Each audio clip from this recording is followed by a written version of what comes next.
हिरण्यकश्यप की बहन होलिका और पड़ोस के रूपवान राजकुमार इलजी के प्रेम की अनोखी अधूरी कहानी का पूरा सच होली पर्व पर गुलाल लगाने की परंपरा प्राचीन कला से चली आ रही है।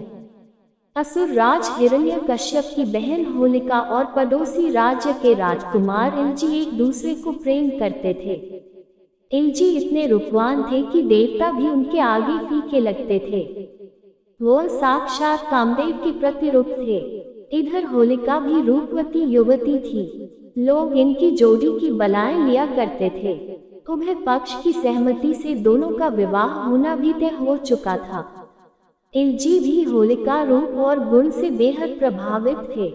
होलिका तपस्विनी भी थी। उसने तपस्या द्वारा अपना प्रभाव इतना बढ़ा लिया था कि उसका भाई हिरण्यकश्यप भी उसका बहुत सम्मान करता था और उससे सलाह लिया करता था। उसने अग्नि की उपासना करके अग्नि देवता से अग्नि जैसा दहकता और दमकता हुआ रूप मान लिया था। अग्नि देवता ने प्रसन्न होकर होलिका को वरदान देते हुए कहा था, तुम जब चाहोगी अग्नि स्नान कर सकोगी और अग्नि स्नान के बाद एक दिन और एक रात के लिए तुम्हारा रूप अग्नि के समान जगमगाता रहेगा। अब तो होलिका की मौज आ गई थी। वह नगर के चौक पर चंदन की चिता में बैठकर रोज अग्नि स्नान करने लगी। इससे होलिका का रूप चलती फिरती बिजली सा चमकने लगा था। इलजी अपनी भावी दुल्हन की तपस्या और रंग रूप से बेहद प्रभावित हो चुके थे। वसंत ऋतु में होलिका और इलजी के विवाह का दिन निश्चित हो गया था। इलजी दूल्हा बनकर बारात लेकर होलिका से विवाह के लिए चल दिए। बारात आनंद उत्सव मनाती नाचती गाती दुल्हन के घर पहुंचने वाली थी। इधर ये बारात आने वाली थी, उधर राजा हिरण्यकश्यप अपने पुत्र भक्त प्रहलाद के भगवान विष्णु के प्रति अपनी भक्ति के कारण चिंतित थे। एक ओर उसकी दुलारी बहन का विवाह और दूसरी ओर उसके अपने बेटे का विद्रोह तथा विष्णु के छल बल से परेशानी का डर। हिरण्यकश्यप ने अपनी बहन से सलाह ली। भाई की परेशानी भांपकर होलिका बोली कि आप परेशान नहीं हो। शाम को जब अग्नि स्नान करूंगी तो प्रहलाद को भी गोद में लेकर बैठ जाऊंगी। सांप भी मर जाएगा और लाठी भी नहीं टूटेगी।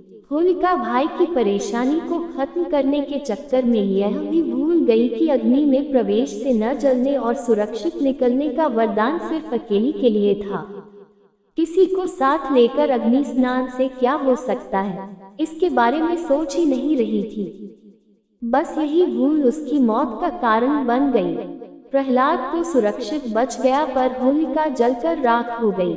होलिका दहन के अगले ही दिन बारात दरवाजे पर आ पहुंची। इलजी ने जब सुना कि होलिका अग्नि स्नान करते समय जल मरी है तो उन्हें बड़ा दुख हुआ।